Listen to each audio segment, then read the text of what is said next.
اعوذ باللہ من الشیطان الرجیم بسم اللہ الرحمن الرحیم۔ آج بحمد اللہ تعالی ہمارا لیکچر نمبر 57 ہے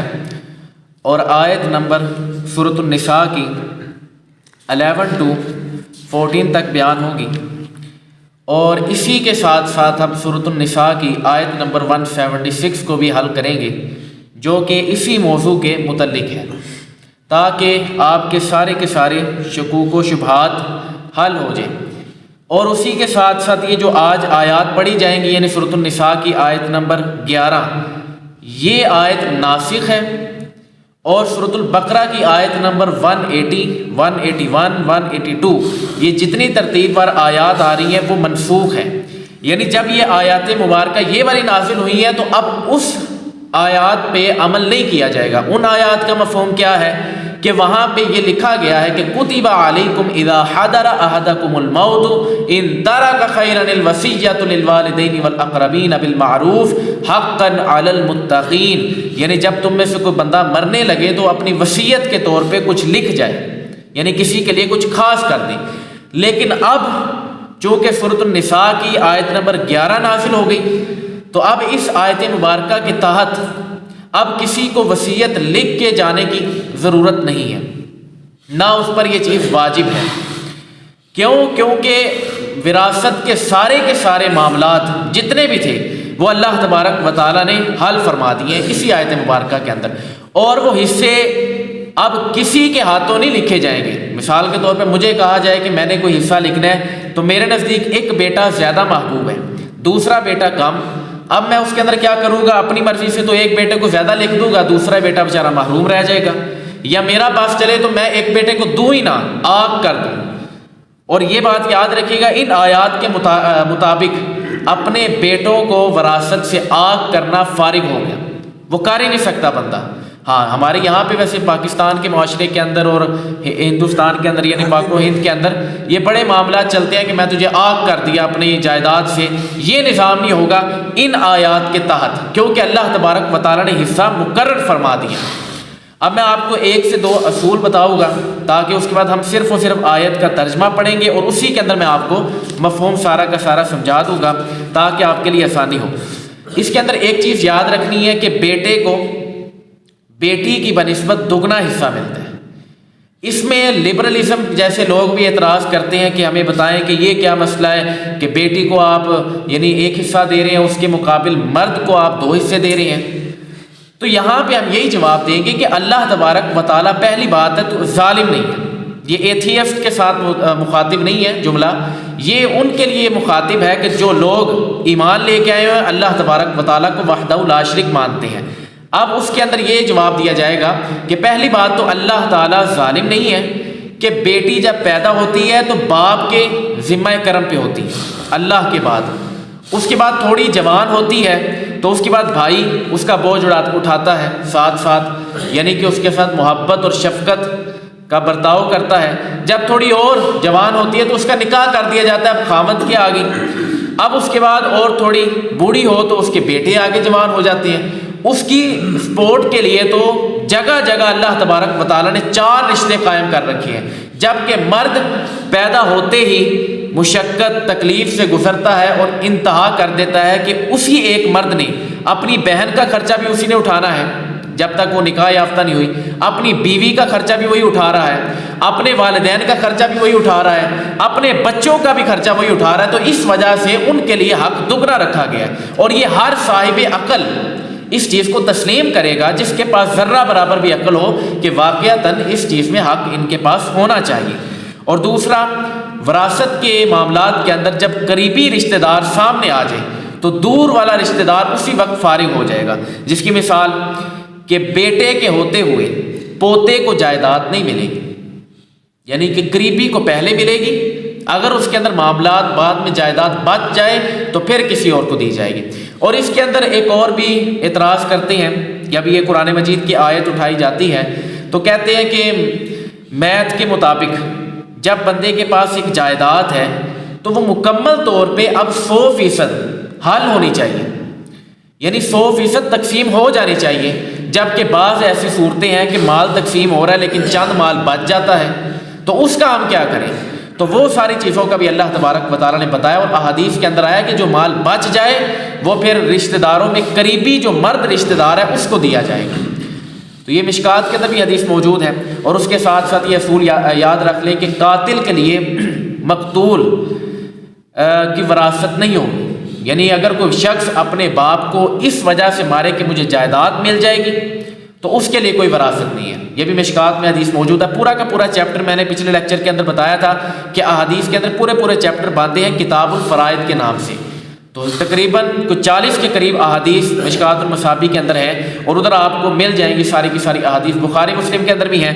تو یہ ساری کی ساری ترتیب بار بیان کی گئی ہیں تاکہ یہ سارے کے سارے مسائل حل ہو جائیں۔ اور بھانجا اور بھتیجا یہ بھی اسی قوم میں سے ہے، یہ بھی احادیث آپ کو وہاں پہ مل جائیں گی۔ اس کے بعد اب قرآن مجید کی اس آیت کے اوپر، یعنی جو آیات تلاوت کرنے لگا ہوں، ان پر اجماع ہے۔ اب یہ واضح الفاظ سن لیں، کوئی بھی اہل سنت ہے، اہل تشیع ہے، اہل حدیث ہیں، وہ سارے کے سارے ان آیات کو اٹھا کے اجماع رکھتے ہیں اپنے اندر، یعنی اجماع سے مراد کہ اس مسئلے پہ کسی کا اختلاف نہیں ہے۔ ہاں بعض جگہوں پہ کلالہ والے معاملات کے اندر، اب کلالہ کس کو کہتے ہیں یہ بھی اصطلاح سمجھ لیں، کلالہ اس کو کہتے ہیں جس کا نہ باپ ہو نہ ماں ہو نہ اولاد ہو، وہ اکیلا ہے، تو اس کی وراثت کا کیا ہوگا وہ بھی اللہ تبارک و تعالیٰ نے بتایا۔ تو اس کے اندر چند تھوڑے بہت اختلافات پائے جاتے ہیں، اس کے علاوہ قرآن مجید نے اتنا واضح کر کے حصہ مقرر فرما دیا ہے کہ اب اس کے بعد کسی چیز کی حاجت نہیں ہے۔ تو لہٰذا اس کے بعد ایک اور چیز ذہن نشین کر لیں کہ ٹوٹل ہوتی ہیں 3 چیزیں۔ آپ کے اندر ہبہ ہے کہ میں مثال کے طور پہ کوئی مال کسی کو دینا چاہتا ہوں، یہ میرے پاس ایک چیز پڑی ہے، اس کو میں کسی کو دیتا ہوں اور اس کے بعد اس کا حساب نہیں لیتا، یہ تحفہ، ہبہ کہتے ہیں تحفے کو، تحفہ دے دیا، اب یہ کام فارغ ہو گیا، یہ میری مرضی تھی، میں اپنی زندگی کے اندر جتنا چاہتا دے سکتا تھا۔ دوسری چیز اس کے بعد آتی ہے وصیت کرنا۔ وصیت یعنی کہ فلاں مدرسے کو میں پوری جائیداد دیتا ہوں، حالانکہ یہ جائز نہیں ہے۔ میں فلانی جگہ کو پوری جگہ ہی یعنی کہ مسجد کے نام کر دیتا ہوں، اس کے بعد جو باقی میرے پیسے ہیں وہ سارے کے سارے مسجد کی تعمیرات کے اندر لگیں گے، یہ بھی ناجائز ہے۔ کیوں؟ صحیح بخاری کے اندر حدیث ہے کہ حضرت سعد ابن ابی وقاص رضی اللہ تعالیٰ عنہ فرماتے ہیں فتح مکہ کے موقع کے اندر کہ میں بہت زیادہ سخت بیمار ہو گیا، حتیٰ کہ نبی علیہ السلام میری عیادت کے لیے آئے اور مجھے ایسا لگا کہ جیسے میں اب اس بیماری کے بعد چلا جاؤں گا۔ حالانکہ یہ حضرت امیر معاویہ کے دور کے اندر گئے ہیں، اور سب سے لاسٹ پہ بدری صحابہ جو غزوہ بدر میں شامل تھے، سب سے لاسٹ پہ حضرت سعد ابن ابی وقاص اس دنیا سے، یہ دنیا فانی سے رخصت ہوئے ہیں۔ تو وہ فرماتے ہیں نبی علیہ السلام عیادت کے لیے آئے، تو انہوں نے کہا کہ اے سعد کیا حال ہے، یعنی حال چال پوچھا۔ تو میں نے کہا یا رسول اللہ میں میری اب بیٹیاں ہیں، تو میں اس طرح کروں کہ اپنا مال سارا کا سارا اللہ کی راہ کے اندر خرچ کر دوں؟ نبی علیہ السلام نے منع کیا، کہا کہ نہیں۔ پھر انہوں نے کہا کہ میں اپنا آدھا مال اللہ کی راہ میں خرچ کر دوں؟ نبی علیہ السلام نے اس چیز سے بھی منع کر دیا۔ اس کے بعد کہا یا رسول اللہ صلی اللہ علیہ وآلہ وسلم ایک تہائی اس کو کہتے ہیں کہ ٹوٹل مال ہے آپ کا، مثال کے طور پہ 90,000، اس کے اندر سے 3 حصے کیے جائیں گے، 30 30 30، اب وہ 3 تہائی بن گیا ٹوٹل مال کا۔ تو اس میں سے 1 تہائی میں اٹھا کے اللہ کی راہ کے اندر خرچ کر دوں؟ تو اس بارے میں بھی نبی علیہ السلام نے فرمایا کہ کر تو دو، لیکن یہ بھی زیادہ ہے کہ اے سعد تم کیا چاہتے ہو کہ تمہاری اولاد تمہارے بعد لوگوں سے مانگتی پھرے؟ اس حد تک نبی علیہ السلام نے الفاظ استعمال کیے۔ تو یہاں سے ثابت ہوتا ہے اس حدیث مبارکہ سے کہ 1 تہائی مال کی بندہ وصیت کر سکتا ہے۔ اگر مثال کے طور پہ کوئی بندہ وصیت کر گیا ہے کہ میرا سارا کا سارا مال فلانی جگہ پہ جمع کروا دینا یا فلانا ڈونیشن کر دینا، تو یہ معاملہ اس کی وصیت صرف اور صرف 1 تہائی مال سے پوری کی جائے گی، باقی وہ جو یہ آیات ابھی پڑھی جائیں گی ان کے مطابق حصہ مقرر کر دیا جائے گا، اور وہ ان کی اولاد اور باقی بیوی اور ماں باپ ان میں تقسیم ہوگا۔ وصیت صرف اور صرف 1 تہائی مال سے پوری کی جائے گی۔ تیسری اصطلاح آتی ہے، پہلی ہبہ تھی یعنی تحفہ، پھر وصیت، اب اس کے بعد وراثت ہے۔ تو وراثت کے معاملات وہ ہیں جو اللہ تبارک و تعالیٰ نے اب بیان کر دی ہیں، اور یہ آیت مبارکہ ناسخ ہے یعنی منسوخ کرنے والی ہے، تو لہٰذا اس نے منسوخ کر دیا ہے، نسخ کر دیا ہے ان آیات کو جو سورۃ البقرہ کے اندر تھی۔ اب انشاءاللہ ہم اس کو ترتیب پر پڑھیں گے، آپ کے لیے انشاءاللہ آسانی ہوگی۔ باقی جتنے عرف عام کے اندر مسائل ہیں، لیکن اس کے اندر میں ایک اور امپورٹنٹ بات کرتا جاؤں۔ میری عادت ہے کہ آپ کوئی بھی علم ہے، قرآن ہے، حدیث ہے، آپ خود پڑھیں، لیکن چند ایسے مسائل ہیں کہ جس کے لیے آپ کو عالم دین کے پاس جانا لازمی ہے، کیونکہ یہ مسائل میں ساری کی ساری آیات آپ کے سامنے پڑھ بھی دوں گا نا، اس کے بعد بھی جو میراث کا عالم ہے یعنی جو علماء ہیں، ان کے جب آپ کے اوپر اس طرح کا کوئی مسئلہ درپیش آئے تو آپ ان کے پاس بیٹھ جائیں، چاہے کیلکولیٹر سامنے لے لیں، اور اس کے مطابق جو قرآن مجید کے اندر آیا ہے، چونکہ اس میں اجماع ہے تو جس مرضی کے پاس آپ بیٹھ جائیں تو وہ آپ کو صحیح مسئلہ بتائے گا، کیونکہ قرآن مجید کے اندر واضح طور پہ آیا ہے۔ تو پھر اس کے بعد اس کے مطابق اپنی جائیداد کو تقسیم کریں یا کروائیں، جو آپ کے پاس رابطہ کریں، تو اس کے مطابق اپنی زندگی وغیرہ گزاریں، نہ کہ اس معاملات کے اندر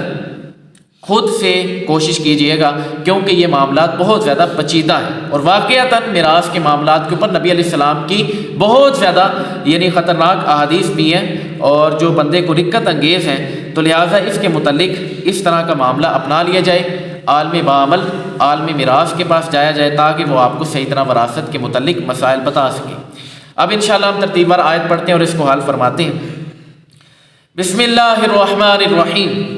یوصیکم اللہ فی اولادکم للذکر مثل حظ الانثیین۔ اللہ تمہیں تمہاری اولاد کے بارے میں حکم دیتا ہے کہ بیٹے کا حصہ دو بیٹیوں کے برابر ہے، یعنی دو بیٹیاں ہوں تو اس کے مقابلے میں ایک بیٹے کو اتنا حصہ دیا جائے گا جتنا دو بیٹیوں کو دیا جاتا ہے، یہ ایک مسئلہ۔ اس کے بعد اللہ نے فرمایا فَإِن كُنَّ نِسَاءً فَوْقَ اثْنَتَيْنِ فَلَهُنَّ ثُلُثَ مَا تَرَكَ، پھر اگر صرف لڑکیاں ہوں یعنی اس کی جو ماں باپ ہیں ان کے آگے بچہ ہے ہی نہیں، بچیاں نہیں، تو اگرچہ دو سے ہوں یعنی دو ہے یا دو سے اوپر ہو تو ان کے لیے ترکے کا 2/3 حصہ ہوگا، یعنی ٹوٹل مال کے 3/3 بنے، اس میں سے 2 حصے ان بچیوں کو دے دیے جائیں گے، اگرچہ 2 بچیاں ہوں یا 3 ہو یا 4 ہو ان سے اوپر ہو تو ان کے لیے یہ والا معاملہ کیا جائے گا۔ وَإِن كَانَتْ وَاحِدَةً فَلَهَا النِّصْفُ، اور اگر ایک لڑکی ہو تو اس کے لیے آدھا حصہ ہے، یعنی پورے مال کا آدھا حصہ، یعنی ایک ماں باپ کی ایک ہی اولاد ہے اور وہ بچی ہے تو اس کے لیے آدھا حصہ ہے۔ تو اس کے بعد یہاں پہ اب وہ مال دیکھا جائے گا کہ قریبی کوئی رشتہ دار ہے تو اس کو دیا جائے گا، نہیں تو وہ لوٹ کے دوبارہ جو باقی آدھا مال ہے وہ بھی اس بچی کی طرف آ جائے گا، وہ بھی اسی کو مل جائے گا، اس مسئلے پر بھی اجماع ہے۔ وَلِأَبَوَيْهِ لِكُلِّ وَاحِدٍ مِّنْهُمُ السُّدُسُ مِمَّا تَرَكَ إِن كَانَ لَهُ وَلَدٌ، اور اگر میت کی اولاد ہو تو میت کے ماں باپ میں سے ہر ایک کے لیے ترکے سے 6واں حصہ ہوگا، 1/6۔ جو میتھمیٹک کو سمجھتے ہیں، ریاضی کو سمجھتے ہیں کہ 6 روپے مثال کے طور پہ، ویسے 6 ہوتے ہیں، 6 کروڑ لگائیں آپ، 6 کروڑ ہے تو اس کے بعد وہ 1 کروڑ کر کے یعنی 6واں حصہ 1 کروڑ ملے گا اس شخص کو کہ اگر میت کی اولاد ہو تو میت کے ماں باپ میں سے ہر ایک کے لیے، یعنی میت کی اولاد ہے تو پھر اگر اولاد ہے تو پھر اس کے ماں باپ کو 1 کروڑ روپیہ یعنی کہ مل جائے گا اس ترکے میں سے۔ فَإِن لَّمْ يَكُن لَّهُ وَلَدٌ وَوَرِثَهُ أَبَوَاهُ فَلِأُمِّهِ الثُّلُثُ، اور اس کے بعد فرمایا کہ پھر اگر میت کی اولاد نہ ہو اور ماں باپ چھوڑے تو ماں کے لیے 1/3 حصہ ہے، یعنی جو میت مری ہے اس کے وہ نہیں ہے، ماں باپ نہیں ہے، اولاد ہے۔ اگر میت مثال کے طور پہ یعنی میت اپنا پیچھے مال چھوڑ کے گئی ہے، اب اس کی اولاد نہیں ہے، ماں باپ چھوڑے تو اس کے لیے کہا کہ جو ماں ہے اس کے لیے 1/3 حصہ ہے، باقی 2 حصے آٹومیٹک اس کے والد کے پاس چلا جائیں گے، یعنی 1/3 والدہ کو، 2/3 یہ اس کو ملے گا اس کے والد کو، یہ اس کے مطابق مسئلہ نکالا جائے گا۔ اور اس کے ساتھ فرمایا فَإِن كَانَ لَهُ إِخْوَةٌ فَلِأُمِّهِ السُّدُسُ مِن بَعْدِ وَصِيَّةٍ يُوصِي بِهَا أَوْ دَيْنٍ، پھر اگر اس میت کے کئی بہن بھائی ہوں تو ماں کا 6واں حصہ ہوگا۔ یہ سب احکام اس وصیت کو پورا کرنے کے بعد ہوں گے جو فوت ہونے والا کر گیا اور قرض کی ادائیگی کے بعد ہوں گے۔ یہاں پہ آپ نے ایک بات یاد رکھنی ہے کہ اگر اس میت کے کئی بہن بھائی ہوں، یعنی اس کے متعدد بہن بھائی ہیں، میت جو مری ہے تو ماں کا 6واں حصہ ہوگا یعنی 1/6، لیکن یہ مال سارا کا سارا جتنا بھی تقسیم ہوگا اس صورت کے اندر، یہ مجھے شروع میں بتانا چاہیے تھا لیکن اب آپ سمجھ لیں کہ یہ چیز اس طرح ہے کہ اگر جو بندہ مال چھوڑ کے گیا پہلے تو اس کے مال سے قرضہ اتارا جائے گا، پھر اس کی وصیت پوری کی جائے گی، پھر جو مال بچے گا وہ ورثاء میں تقسیم ہوگا۔ یہ آپ نے اصول یاد رکھنا ہے، یہ اصول ہے، قاعدہ ہے، اس کو لکھ لیں کہ پہلے اس کا قرضہ اتارا جائے گا اس کے مال سے، پھر اس کے بعد اس کی وصیت پوری کی جائے گی، پھر جو مال بچا ہے اس کو اس کی اولاد کے اندر یعنی ورثاء کے اندر تقسیم کیا جائے گا۔ آباؤکم و ابناؤکم لا تدرون ایہم اقرب لکم نفعا فریدۃ من اللہ ان اللہ کان علیما حکیما۔ تمہارے باپ اور تمہارے بیٹے تمہیں معلوم نہیں کہ ان میں کون زیادہ نفع دے گا، اور یہ اللہ کی طرف سے مقرر کردہ حصہ ہے، فریدۃ من اللہ، اور فرمایا بے شک اللہ بڑے علم والا اور حکمت والا ہے۔ یہاں پہ آپ ایک بات یاد رکھیں، یہاں پہ جو فرمایا نا وہی شروع میں نے آپ کے ساتھ بات کی تھی کہ آپ اتنا نفع نہیں جانتے، یعنی کہ آپ کو کیا پتا کہ آپ کے حق میں نفع دہ کون تھا، اور آپ کو کیا پتا کہ آپ کے حق میں نقصان دہ کون تھا، تو لہٰذا آپ کسی کے لیے ڈیسائیڈ کر لیں کہ میں نے مال اس کو زیادہ دینا ہے، بعد میں وہ آپ کے لیے فائدہ مند ہی نہ ہو۔ اللہ بہتر جانتا ہے کہ کس کو کتنا دینا ہے، بعد میں وہ آپ کے لیے کتنا نفع دہ ہے، یہ اللہ تبارک و تعالیٰ بہتر جانتا ہے، اور وہی بڑے علم والا اور حکمت والا ہے۔ اور اس کے بعد فرمایا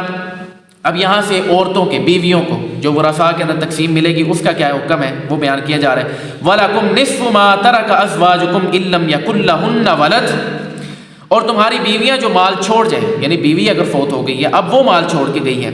تو بیویاں جو مال چھوڑ جائیں اگر ان کی اولاد نہ ہو تو اس میں سے تمہارے لیے آدھا حصہ ہے، یعنی بیوی کا مکمل مال تھا اس میں جو آدھا مال بنے گا نا، مکمل مال کا آدھا، وہ آپ کے لیے ہوگا اگر اس کی اولاد نہ ہو، یہ اس صورت کے اندر ہے۔ اب آگے اولاد کے بارے میں آئے گا، فرمایا فَإِن كَانَ لَهُنَّ وَلَدٌ فَلَكُمُ الرُّبُعُ مِمَّا تَرَكْنَ مِن بَعْدِ وَصِيَّةٍ يُوصِينَ بِهَا أَوْ دَيْنٍ، اور اگر ان کی اولاد ہو تو ان کے ترکے میں سے تمہارے لیے چوتھائی حصہ ہے، یعنی اب اولاد ہے تو اب تمہیں ڈائریکٹ آدھا حصہ نہیں ملے گا، یعنی یکدم سیدھا جا کے پڑھنا نہیں ہے، بلکہ یہاں پہ آپ کو ملے گا چوتھائی حصہ 1/4، یعنی کہ مال کا مکمل 4 حصے کیے جائیں گے اور اس کے مطابق آپ کو اس کا چوتھا حصہ آپ کو ملے گا اگر اس کی اولاد ہے، کیونکہ اس نے بعد میں اس کو بھی دینا جو پیچھے رہ گئی۔ اور اسی آیت مبارکہ کے پھر دوبارہ آخر میں کہہ دیا کہ یہ معاملہ تب کرنا ہے کہ جب اس عورت کا، یعنی جو عورت فوت ہوئی ہے اس کی وصیت کے بعد اور اس کا قرضہ ادائیگی کرنے کے بعد، یہ اس وقت یہ والے سارے کے سارے معاملات کیے جائیں گے۔ یہ اللہ نے بار بار تاکید کی ہے، جب ایک ایک جملہ بار دفعہ ہے تو اس کے اندر تاکید ہوتی ہے۔ وَلَهُنَّ الرُّبُعُ مِمَّا تَرَكْتُمْ إِن لَّمْ يَكُن لَّكُمْ وَلَدٌ، اور اس کے بعد فرمایا کہ اگر کسی ایسے، یہاں پہ ایک اور چیز کہ اگر تمہارے اولاد نہ ہو تو تمہارے ترکے میں سے عورتوں کے لیے چوتھائی حصہ ہے، اور اگر ان کی اولاد ہو تو ان کے ترکے سے، یعنی کہ اگر اولاد تھی تو اس میں چوتھائی حصہ ہے، لیکن اگر اس ترکے میں اگر تمہارے لیے اولاد نہ ہو تو اس میں سے ترکے میں سے عورتوں کے لیے چوتھائی حصہ ہے، یعنی فوراً پہلے عورتوں کے معاملات بیان ہو رہے تھے، اب اس کے اندر مردوں کا بیان کیا کہ اگر مرد فوت ہو جائیں تو پھر عورتوں کو کیا ملے گا، تو اس کے اندر بتایا کہ اگر مرد وفات پا جائے تو اس مرد کی جو وراثت ہے وہ اس طرح تقسیم ہوگی کہ عورت کو اولاد ہونے کے باوجود، یعنی اولاد بشرطیہ ہے تو اس کے ساتھ اس کو چوتھا حصہ ملے گا۔ تو یہاں پہ اور اس کے بعد یعنی کہ اولاد نہ ہو تو اس صورت کے اندر تھا یہ والا، اور اس کے بعد فرمایا اب آگے جو بیان آ رہا ہے اس کے اندر فرمایا فَإِن كَانَ لَكُمْ وَلَدٌ، اگر ہو ان کے لیے اولاد، پہلے یہ تھا کہ اولاد نہیں ہے تو 1/4 ملا، اب اگر اولاد ہے یعنی شوہر میاں بیوی کی آپس میں اولاد تھی، شوہر فوت ہو گیا، اب اس بیوی کو کیا ملے گا، تو اس میں فرمایا 8واں حصہ ملے گا، فَلَهُنَّ الثُّمُنُ مِمَّا تَرَكْتُم مِّن بَعْدِ وَصِيَّةٍ تُوصُونَ بِهَا أَوْ دَيْنٍ، یہاں پہ پھر اللہ تبارک و تعالیٰ نے تاکید کی کہ وہ 8واں حصہ ملے گا، لیکن پہلے اس کی وصیت اور اس کا قرضہ ادائیگی کیا جائے گا، اس کو ادا کیا جائے گا۔ اب آگے کلالے کے مسائل، وَإِن كَانَ رَجُلٌ يُورَثُ كَلَالَةً أَوِ امْرَأَةٌ وَلَهُ أَخٌ أَوْ أُخْتٌ فَلِكُلِّ وَاحِدٍ مِّنْهُمُ السُّدُسُ، اور اگر کسی ایسے مرد یا عورت کا ترکہ تقسیم کیا جاتا ہو، یعنی جا رہا ہے، اب یہاں پہ فرمایا جس نے ماں باپ اور اولاد میں سے کوئی نہ چھوڑا ہو، یعنی اس کے نہ ماں باپ ہیں نہ اولاد ہے، اس کے لیے کچھ بھی نہیں چھوڑا ہوا، اور صرف ماں کی طرف سے اس کا ایک بھائی یا بہن ہو، یعنی ماں کی جانب سے بھائی یا بہن ہے، اب اس کے بعد ان میں سے ہر ایک کے لیے چھٹا حصہ ہوگا، 1/6 6 حصے کیے جائیں گے، اور اس کے بعد کہ جب اس کا وہ پورا کا پورا یعنی کہ وصیت اور قرضہ پورا ہو جائے، اس کے بعد 6 حصے کیے جائیں گے اور اس میں سے تقسیم کیا جائے گا ان کے اندر جو بہن بھائی پیچھے بچے ہیں ماں کی جانب سے، کیونکہ اس کا نہ ماں باپ تھے نہ اولاد تھی، تو آج آ کے بہن بھائیوں نے بچنا تھا، وہ بھی ماں کی جانب سے تھے، تو ان کو یہ ملے گا 1/6۔ اور اس کے بعد فرمایا فَإِن كَانُوا أَكْثَرَ مِن ذَلِكَ فَهُمْ شُرَكَاءُ فِي الثُّلُثِ مِن بَعْدِ وَصِيَّةٍ يُوصَىٰ بِهَا أَوْ دَيْنٍ۔ پھر اگر وہ ماں کی طرف والے بہن بھائی ایک سے زیادہ ہوں، پہلے یہ تھا نا کہ 1-2 ہوں گے، اب فرمایا ماں کی جانب سے جو بہن بھائی ہیں وہ زیادہ ہوں تو سب تہائی میں شریک ہوں گے، یعنی 1/3 اب کی جائے گی، مال کے ٹوٹل 3 حصے کیے جائیں گے، ان میں سے جو 1/3 ہے اس میں اب سارے کے سارے بہن بھائی شریک ہوں گے۔ اور یہ دونوں صورتیں بھی میت کی اس وصیت اور قرض کی ادائیگی کے بعد ہوں گی۔ اور فرمایا غیر مدار، جس وصیت میں اس نے ورثاء کو نقصان نہ پہنچایا ہو، یعنی وصیت کے اندر نقصان نہ پہنچتا ہو، وہ والی وصیت کرنی ہے۔ وصیت من اللہ واللہ علیم حلیم، اور یہ اللہ کی طرف سے حکم ہے، اور اللہ بڑے علم والا اور بڑے حلم والا ہے، یعنی اللہ کے پاس علم بھی زیادہ ہے اور حلم بھی زیادہ ہے۔ اسی کے تحت میں نے کہا تھا کہ انشاءاللہ سورۃ النساء کی آیت نمبر 176 وہ بھی بیان کریں گے تاکہ آپ کے لیے اس کے اندر مسئلہ سمجھنا آسان ہو جائے۔ کلالے کے اب چونکہ مسئلے چل رہے تھے تو اس وجہ سے ساتھ ہی اس آیت کو ہم بیان کر دیں گے، اور یہ مختصر سی آیت ہے 176۔ اس کے اندر اللہ تبارک و تعالیٰ نے فرمایا یستفتونک قل اللہ یفتیکم فی الکلالہ، کہ اے حبیب تم سے فتویٰ پوچھتے ہیں کہ تم فرما دو کہ اللہ تمہیں کلالے کے بارے میں فتویٰ دیتا ہے۔ صحیح بخاری کے اندر حدیث آتی ہے کہ جابر بن عبداللہ کے پاس نبی علیہ السلام گئے، جا کے پوچھا کہ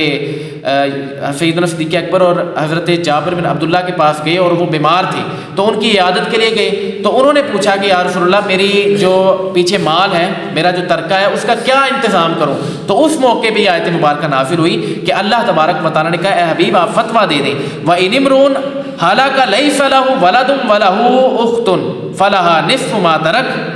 یہاں پہ فرمایا اگر کسی مرد کا انتقال ہو جس کی اولاد نہ ہو، اولاد سرے سے نہیں ہے، تو اس کی ایک بہن ہو تو ترکے میں اس کی بہن کا آدھا حصہ ہو۔ میں نے شروع میں بتایا تھا اس یہاں پہ آ کے اختلاف پایا جاتا ہے اہل سنت اور اہل تشیع کے اندر، لیکن اس آیت مبارکہ کے اندر کوئی اتنا بڑا اعتراض نہیں ہے، اختلاف نہیں ہے جس کو ہم یہاں پہ بیان کریں۔ تو بس آپ اس کو یہ سمجھیں کہ اگر مرد کا انتقال ہو گیا اور وہ کلالہ ہے، یعنی نہ ماں باپ ہیں نہ بچے ہیں، تو اس کے بعد اس کی وراثت کا کیا کیا جائے، اور ایک بہن ہے تو اس بہن کو آدھا مال ملے گا، باقی آدھے کا کیا کرنا ہے؟ تو اہل سنت والے کہتے ہیں کہ وہ حدیث کے مطابق کہ نبی علیہ السلام نے فرمایا کہ قریبی مرد رشتہ دار کو وہ مال دے دیا جائے گا، اور اہل تشیع کہتے ہیں چونکہ قرآن مجید اس میں خاموش ہے تو لہٰذا وہ ان کو مل جائے، یعنی دوبارہ اٹھا کے وہی مال عورت کو دے دیا جائے۔ اس کے بعد فرمایا وَهُوَ يَرِثُهَا إِن لَّمْ يَكُن لَّهَا وَلَدٌ، اور مرد اپنی بہن کا وارث ہوگا اگر بہن کی اولاد نہ ہو، یعنی بہن اب فوت ہو گئی ہے تو اس کا وارث کون ہوگا؟ بھائی ہوگا، اس صورت کے اندر کہ جب اس کی اولاد نہ ہو تو سارا کا سارا مال اس کے بھائی کے پاس آ جائے گا آٹومیٹک، لو جی موجہ لاگ کے، یعنی جس کی ایک ہی بہن ہے اس کا ایک ہی بھائی ہے، اس کی بہن کی اولاد کوئی نہیں، اولاد کا مطلب نہیں ہے کہ اس شوہر بھی نہیں ہے، اب وہ فارغ ہو گئی، اب یہاں پہ دوسری جانب اس کے بھائی کو مکمل طور پہ حصہ دے دیا جائے گا۔ فَإِن كَانَتْ اثْنَتَيْنِ فَلَهُمَا الثُّلُثَانِ مِمَّا تَرَكَ، پھر اگر دو بہنیں ہوں ترکے میں ان کا 2/3 حصہ ہوگا، یعنی 2 بہنیں ہیں تو پھر 2/3 حصہ ان کو مل جائے گا۔ وَإِن كَانُوا إِخْوَةً رِجَالٌ وَنِسَاءً فَلِلذَّكَرِ مِثْلُ حَظِّ الْأُنثَيَيْنِ، وہی شروع والا حکم، اور اگر بھائی بہن ہوں جن میں مرد بھی ہوں اور عورتیں بھی ہوں تو مرد کا حصہ عورتوں سے دگنا ہوگا۔ اور یہاں پہ فرمایا کہ یبین اللہ لکم ان تدلوا واللہ بکل شیء علیم، اللہ تمہارے لیے صاف بیان فرماتا ہے تاکہ تم بھٹک نہ جاؤ، اور اللہ ہر چیز کا جانتا ہے، یعنی اللہ تبارک و تعالیٰ تو ہر چیز کو جاننے والا ہے، تو لہٰذا اس معاملے کے اندر تم بھٹکو نہ، اس چیز کو اللہ تبارک و تعالیٰ نے کھل کے واضح طور پہ بیان فرما دیا۔ اور اسی کے ساتھ ہماری سورۃ النساء کی آیت نمبر 13 اور 14 جو رہ گئی تھی اس کا بھی ترجمہ سن لیں۔ فرمایا تلک حدود اللہ، یہ اللہ کی حدیں ہیں، ومن یطع اللہ ورسولہ یدخلہ جنات تجری من تحتها الانہار خالدین فیہا،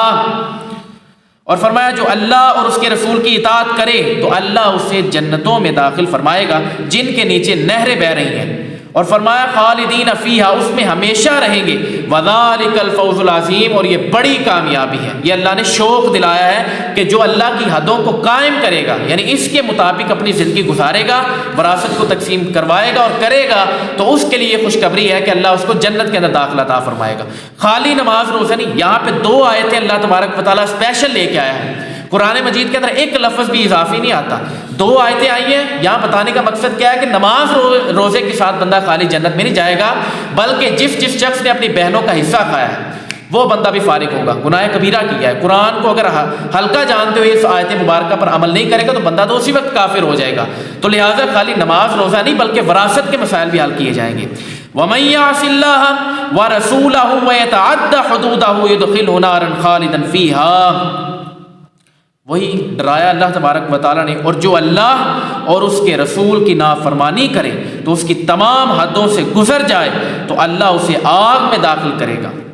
جس میں وہ ہمیشہ رہے گا۔ وَلَهُ عَذَابٌ مُّهِينٌ، اس کے لیے رسوا کن عذاب ہے۔ ہمارا موقف یہی ہے کہ جو بندہ کبیرہ گناہ بھی کر لے تو وہ ڈائریکٹ جہنم کے اندر یعنی پکا نہیں جاتا۔ یہاں پہ خالدن فیہا کے الفاظ آئے ہیں، تو یہ جو مخالف یعنی مرجیہ وہ ان کے بھی عقائد اس طرح کے ہیں، اور ساتھ میں کچھ لوگ کافر جو ہیں وہ بھی اس طرح کے عقائد و نظریات رکھتے ہیں، معتزلہ بھی، کہ یہ والے جو عقائد ہیں کہ یعنی کہ جو بندہ کبیرہ گناہ کرے وہ بندہ جہنم میں داخل ہوگا اور اسی میں رہے گا، جبکہ ہمارا یہ موقف ہے کہ کبیرہ گناہ کرنے والا بھی اللہ کی مشیت پر معافی کا اگر حقدار ہوا، اللہ نے کر دیا مرضی کے ساتھ تو اللہ کی مرضی، اللہ کی مشیت ہے، اور اگر اللہ تبارک و تعالیٰ حساب لے لے اور اگر جہنم میں داخل کر بھی دے تو اس کے بعد وہ اپنا عذاب بھگت کے جہنم سے نکالا جائے گا اور اس کے بعد اس کو جنت میں داخل کیا جائے گا۔ یہ ہمارا موقف، اور یہ سارا کا سارا قرآن و حدیث کی روشنی کے اندر ہے۔ تو لہٰذا ان آیات پر عمل کرنے کی لازمی طور پہ کوشش کی جائے اور ان کے مطابق زندگی گزاری جائے۔ لیکن اسی میں ایک حدیث مبارکہ ابن ماجہ کی ہے اور یہ بڑی زیادہ رکت انگیز ہے، یہ آخر میں سن لیں اور سماعت فرما لیں اور اپنے دلوں کے اوپر لکھ لیں، اور یہاں سے یہ ایک سبق لے جائیں۔ اس حدیث مبارکہ کو ابن ماجہ کے اندر موجود ہے۔ نبی علیہ السلام نے فرمایا کہ جس نے کسی کو، یہ بہنوں والے بھی سن لیں، بیٹیوں والے بھی سن لیں، بیویوں والے بھی سن لیں اور ماؤں والے بھی سن لیں، نبی علیہ السلام نے فرمایا کہ جس نے اپنی یعنی وراثت سے یا وراثت سے کسی کو محروم رکھا، کل اللہ تبارک و تعالیٰ اسے اس کا جو حق تھا جنت میں اس حصے سے محروم رکھے گا۔ تو یہ بہت زیادہ سخت وعید ہے مسلمانوں کے لیے، تو ان معاملے کے اندر کوشش کرنی چاہیے۔ اللہ تبارک و تعالیٰ ہمیں عمل کرنے کی توفیق عطا فرمائے۔ وما علینا الا البلاغ المبین۔